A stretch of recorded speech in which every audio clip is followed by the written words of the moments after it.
उत्तर प्रदेश विधानसभा चुनाव 2022 के दौरान 403 में से एक सीट पर सिमटने वाली पार्टी बसपा फिलहाल लोकसभा चुनाव 2024 के सियासी समीकरण में गायब दिख रही है। मैंने शादी नहीं की, अपनी पूरी जिंदगी मैंने इस देश के जो दलित शोषित उनको उनके पैरों पर खड़ा करने के लिए मैंने अपनी पूरी जिंदगी समर्पित की है। नमस्कार, जनसत्ता में आप सभी का स्वागत है। हम आपके साथ एक खास रिपोर्ट साझा करने के लिए आज जुड़े हैं। मायावती के नेतृत्व वाली पार्टी लड़खड़ाती हुई दिख रही है।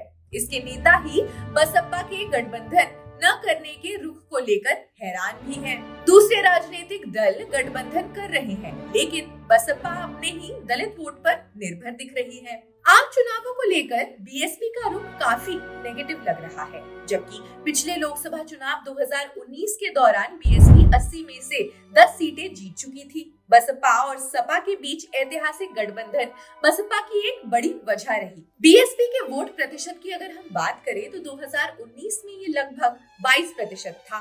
बीएसपी ने सपा के साथ 38 सीटों पर चुनाव लड़ा था। वहीं 2022 के विधानसभा चुनावों के दौरान सभी 403 सीटों पर चुनाव लड़ते हुए 22.8% वोट ही मिल पाए। बीएसपी 1993 में अपने गठन के बाद अपने पहले चुनाव में जितना वोट लाई थी, लेकिन 2022 में उससे ज्यादा लाई।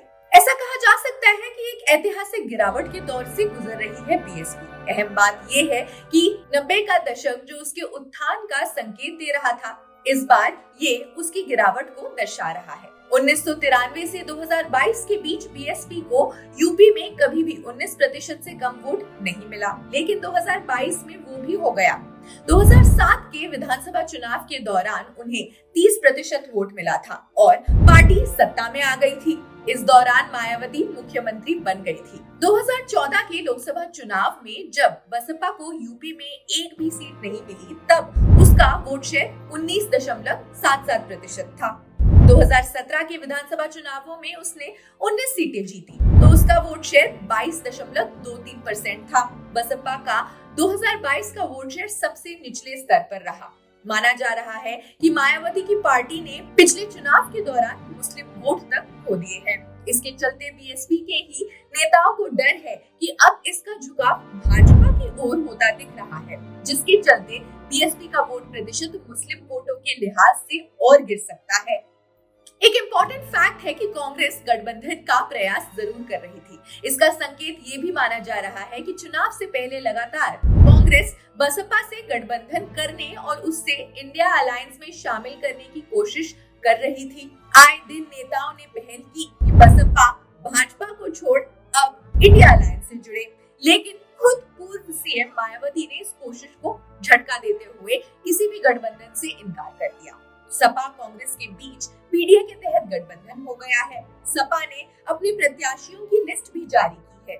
बीजेपी ने भी अपने 52 प्रत्याशियों की लिस्ट जारी कर दी है, लेकिन मायावती गायब है। पार्टी के नेता इंतजार में है कि मायावती टिकट वितरण का प्रोसेस कब शुरू करेंगी। मायावती के ही समर्थकों और नेताओं को नहीं पता है कि आखिर मायावती करना क्या चाहती है। इसके चलते एक सवाल तो कायम है, बीजेपी की तरफ है या बीजेपी के खिलाफ। इसकी वजह ये है कि राज्यसभा चुनाव के दौरान बीएसपी लीडर्स भी आश्चर्य में थे, क्योंकि पार्टी ने बीजेपी प्रत्याशी को वोट देने का ऐलान किया। इससे अधिक सबूत की क्या जरूरत है कि पार्टी बीजेपी का समर्थन कर रही है।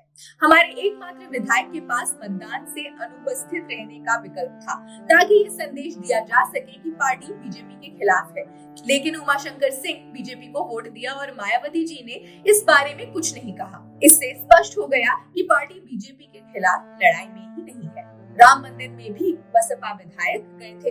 हाल ही में विधानसभा से सभी विधायक की अयोध्या राम मंदिर में रामलला के दर्शन करने के लिए जाना पॉसिबल हुआ। खास बात यह है कि इस लिस्ट में भी बीएसपी विधायक उमाशंकर सिंह थे।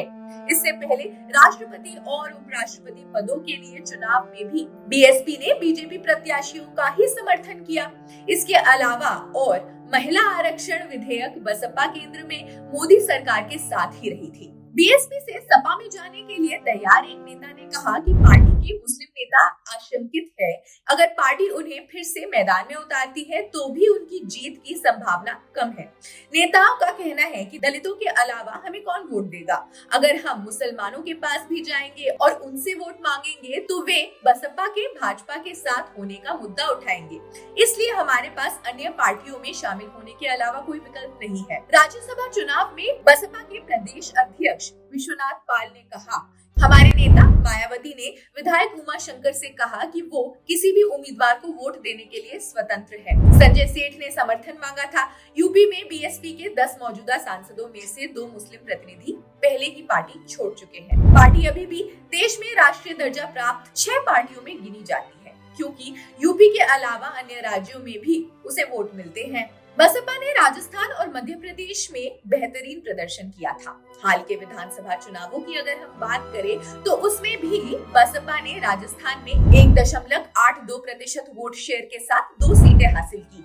मध्य प्रदेश में पार्टी ने 3.38% वोट हासिल किए। पार्टी 110 सीटों पर तीसरे स्थान पर रही थी।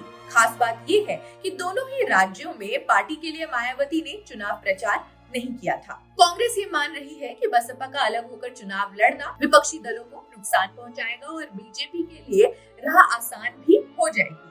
कांग्रेस के एक वरिष्ठ नेता ने कहा कि बसपा आगामी चुनावों में निश्चित रूप से इंडिया गठबंधन को कुछ नुकसान पहुंचाने वाली है। बसपा के पास अभी भी दलित समुदाय का 12 से 13% वोट शेयर है। इस मामले में सपा के राष्ट्रीय प्रवक्ता फराजुद्दीन किदवई ने कहा कि बसपा बीजेपी के सामने लगभग हथियार डाल ही चुकी है। बसपा का गठन बहुजन समाज के लिए हक की आवाज उठाने के मकसद से हुआ था, लेकिन अब पार्टी भटक गई है। खैर, इस रिपोर्ट में बस इतना ही। ये रिपोर्ट असद रहमान ने लिखी है। देश दुनिया की सभी खबरों के लिए जुड़े रहिए जनसत्ता के साथ। शुक्रिया।